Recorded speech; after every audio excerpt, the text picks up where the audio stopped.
Hello, I am Jonathan from EFICAD. Do you know what nesting is in the wood industry? Nesting is a manufacturing process that uses a CNC machine to cut and machine furniture parts in a single operation. How does it work in practice? In a classic manufacturing process, each part to be manufactured is first pre-cut from a wooden panel with a saw. The parts are then placed one after the other on the CNC machine that will machine them. Nesting is different. A whole panel of wood is placed on the CNC machine, which will machine all the parts at once. In nesting, the aim is to position the parts cleverly so that as many parts as possible can be placed on each panel and minimal material is lost.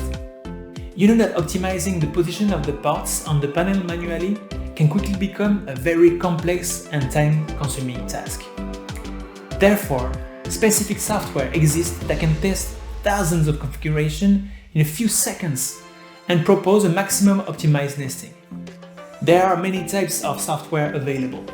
So, before choosing the right one, you need to make sure that it meets the woodworking industry needs. If you are interested in the nesting process and want to know the 9 essential features of a good nesting software, I invite you to read the article in the description. And I will see you again in the next video.